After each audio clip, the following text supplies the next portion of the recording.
Tim McIntyre. Mr Speaker, I'd like to thank my National Party caucus colleagues for returning to the House in such large numbers and apologise to any of them who did so because they were mistakenly advised that our next Speaker would be the Deputy Prime Minister. It's lovely to have their support here.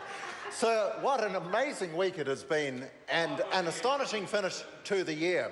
And I want to reflect on what has taken place in just about 10 days, because it was about a week ago that our opponents were saying this was the game changer. This would show the divisions and the jealousies within the National Party, and all was lost.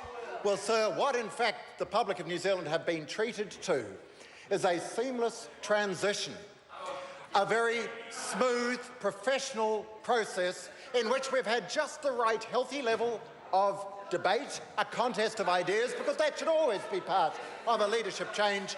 But very quickly, things evolved to a position where we were all in agreement, and we are firmly united behind an outstanding new leadership team. And so when that analogy was made a short time ago, that it was like the All Blacks moving from Richie McCaw to Karen Reid, and now we've moved from John Keed to Bill English, I think that is entirely appropriate, and look how well the All Blacks are doing. Sir, I want to say that while I'm very glad that I didn't have to follow Te Ururoa and Marama Fox's Waiata, I do want to acknowledge the fact that in the main this adjournment debate has been a very constructive one. And so I want to thank everybody who has been here, and in particular to acknowledge those who have already been acknowledged by others who served this House so well throughout the year, usually without our thanks, too many to name individually or even in their groups.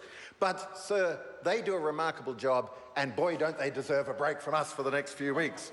I also want to say a particular thanks to the Government Whip's Office team, because they work incredibly hard to ensure that we're able to function. And so to Sue Reid, Emily Seward-Dunn, to the EAs who served the three whips, and in particular to my fine colleagues Jamie Lee Ross and Joanne Hayes, thank you so much for a job well done. When you look through the year, we have got through an enormous amount of legislation very smoothly, and that is thanks to the cooperation and the hard work of all our colleagues. So I'd also like to acknowledge on behalf of my caucus colleagues all those who serve us in our electorates, in particular the wonderful electorate agents around the country. I couldn't do my job in Hamilton West without the wonderful Bridget Brandt, Valerie Langley and Anne-Marie Case-Miller. I don't get a chance to thank them in the House very often, but I say that on behalf of all MPs because it is our electorate agents who are the first point of contact with our constituents. They do a wonderful job for us, and I thank them all.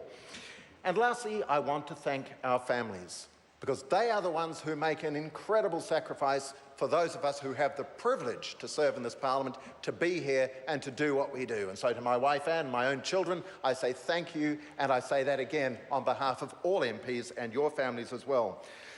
Next year, sir, New Zealanders will choose between a refreshed team of proven achievers and a depressed and increasingly depleted team of navel-gazers and beltway dwellers. Sir, I was always proud to serve in the administration led by John Key, and now I'm incredibly proud to serve a man for whom I have the highest regard, the Right Honourable Bill English, and also Paula Bennett. What a great team they're going to be.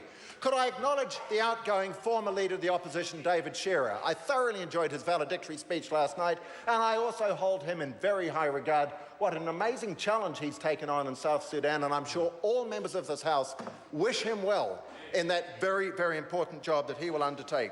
Sir, a strengthening economy is a great thing for all New Zealanders. It gives people choices, it gives them opportunities, particularly those who have been struggling through tough times, particularly those who are raising families, particularly those who serve in so many different ways back in our local communities, the true New Zealanders to whom we owe our thanks for making a community out of a nation.